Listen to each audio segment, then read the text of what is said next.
how many inbounds a day would you get from Instagram? Or did they just find you? Did you just direct them to Etsy? Was there outreach, or was there like a funnel in some way that got your customer to where it was basically posts funneling to the one link in my profile that was the Etsy. Okay, so it was like, look at your profile, I could click Etsy and I could go buy stuff. Exactly. And early on, because of the way that ceramics works, is like you spend all your time making a batch and then you fire it all at once. It's changed a little bit now that I have my own kiln and we're firing every single day. But back then, it was like I fired the kiln up at the community center once a month, and that was my batch. By the end, I was firing 2 kilns at once, right next to each other, and that was my batch. But this batch process coupled with my willingness to share the process created this month-long hype leading up until the final, like you open that kiln door and all of the beautiful stuff is on display. And at the time I didn't realize that it was not intentional. It was a byproduct of the process. But it was over the course of the month, people are like, can I buy something? And I'm like, it's not done yet. And they're like, when will it be done? And I'm like, in about 2 weeks, you should sign up for my email list. And when it's all done, I will send out an email and then it will go up for sale. And for about 3 years straight, I had this hype model where once a month we did a drop, and everything else on Instagram wasn't even being salesy. It was just showing the process up until the end. And at the end, people were like, holy shit, I've watched this whole process this month and now it's done. And it really took this thing where this drama. It creates this drama, but it also justifies the price. Where I know a lot of people that go and they sell their art at art fairs. And when I go to art fairs and I talk to artists and they don't know that I'm an artist as well, they're constantly like, they're saying words and sentences to try to justify to people, like, this takes a long time, this takes a lot of work. And they're desperately trying to convince people that the price tag is justified by an amount of work. So I just show it all. I show every single step of the process, and people are like, wow, you've been working on that one piece technically for a month. And it's, yeah, this is a batch process and there are many steps involved. You have to wait for stuff to dry. You have to wait for stuff to cool. You have to do all of these different things. And just that act of sharing the drama of it, like you said, like sharing the successes, sharing the failures, all of it just builds rapport with your following to the point where they are willing to open their wallets for you. And it creates scarcity. You figured out the NFT drop before NFTs. Honestly, I didn't figure anything out. Nike was doing this before I was. They were just doing it on a bigger scale.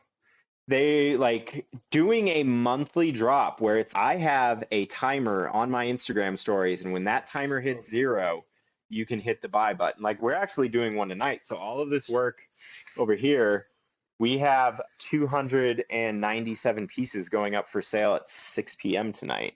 And what's the turnaround time, do you think, in the market you have now that those things sell? Does it take you an hour? Does it take a couple of days? Does it take a month? It's hard to say, and we're in a standard distribution. 80% of the customers are going for 20% of the pieces. Because I have so much dramatic variety in color and texture and patterns, there are definitely the ones that are more sought after and the ones that are less sought after. Like I said, this year has been different. Up until this year, I've done a drop every single month, and this year we've done 3. And why is that?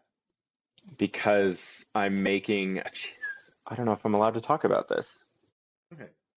I'm doing I have a wholesale thing that I do with Seth Rogen. Oh. Okay. We make ashtrays for his company Houseplant. Wow, that's fucking cool. I didn't know he had a company, and I didn't like that's like we're gonna have to get back on that tangent, like how the relationship started. Yeah, that's just Instagram. He's either on Instagram a lot or you smoke a lot of weed. One of the two. Him and his wife started doing pottery at the beginning of the pandemic, and he started following a handful of the ceramic artists on Instagram. And one day a friend of mine reached out and she was like, did you know that Seth Rogen follows you? And I was like, what the hell are you talking about? And I looked, and he did, and I went to his page and I looked at what him and his wife were doing, and it was like, holy shit, they're doing it. And then at some point later, I really don't think I can give any details, but at some point later, he reached out to me because he was looking for someone to make some stuff. Congrats, man. Very nice. Thank you. Yeah. It's So I would assume that means the demand of the pieces, being that your production's way less for public facing, that that the demand is probably higher. Did COVID help you or hurt you?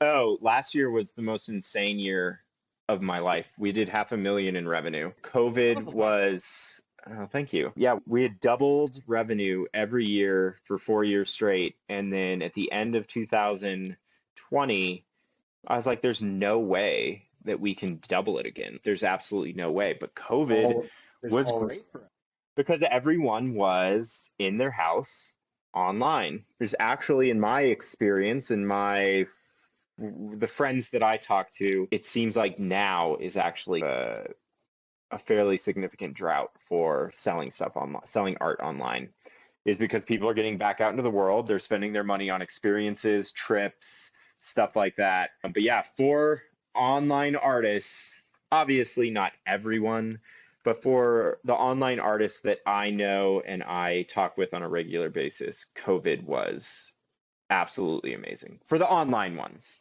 Yeah, and also your price point is an attainable price point. Like you're not selling $10,000 pieces of art. You're selling high priced but achievable for most people. Yeah, an older potter years ago told me, never forget you are in the business of selling expensive gifts. It's a gift on a level that is just, it's not something that a lot of people would normally spend for themselves, but splurging for a friend or family member now, is there possible. Like margin in these pots, like at scale, and like obviously you've picked up a bunch of so you start. Hold on, let's go back a little bit, then we'll go forward. You've now said, okay, I'm making enough money. I've beaten my salary. I'm not going back. That's it. I'm ejecting. I quit. You start your business. You're still using the community center, for God's sake. So yeah, a side hustle and a side hustle, right? And so they must love you at the community center. So you're doing that. At what point? I assume you have employees by this point. Like it looks like you have a decent sized facility. Like what does that curve look like in terms of cost, risk, bringing on your first employee? What does that look like? How scary was that for you? I leave the job. I have a studio that I've built in my basement. So I'm in my basement. I'm hauling clay down the stairs. I'm hauling clay up the stairs. I'm packing it into my car. I'm driving it half an hour away to Boulder, and I'm firing it in their kilns. After, let's say, 9 months of that, my brother comes to me. My brother was a middle school math teacher, and the school that he taught at had a school shooting, and he was just a couple classrooms away from it. And after that, he was like, I don't want to teach anymore. We've always talked about starting a business together. You have a business. I don't need full time. Could I come and work for you? And I was like, ah, shit. The two of us shoulder to shoulder in this tiny little basement sounds like a fucking nightmare. But I was like, no, I'd love for you to come work for me. I could definitely use some help. If I can teach you a couple parts of this process, it will leave me time to come out with new designs, to iterate new glazes. So my brother was my first employee, and he still works for me. It was terrifying because up until then, this was when I was just recently married. I did not have a kid yet. My wife worked, and it was like, if this collapses, we can make it work. I can find another job. Tracy's income can carry us. But then as soon as I hired my brother, it's, oh shit. Like, my ability to sell mugs on the internet is not only feeding me now, but it's supporting my brother's family as well. And that is something that I still struggle with to this day. But then Greg came in. And I don't mean this in any arrogant way at all, but the two of us put together can do just about anything. He has all the skills that I don't have, and I have all the skills that he doesn't have. And it works immaculately well for running a business. So we start talking. 1 + 1 = 5. Yeah, and it really does. What Greg has done for the business is unbelievably helpful and game-changing. At this point, I am getting sick of firing at the community center. I'm getting sick of hauling my work up there. I'm getting sick of all of the members up there telling me you're not allowed to do production in our facility.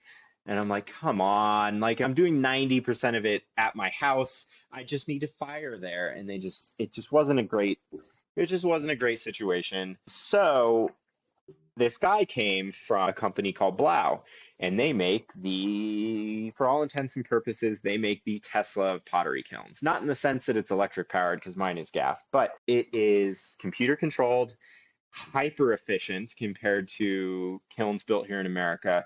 It is, and the key thing is that it has an 18-hour firing cycle. So most of the time you fire up your pottery kiln and you have to wait at least like 24 hours for it to cool. This one goes up to temperature and back down to room temperature in 18 hours, so we can fire every single day.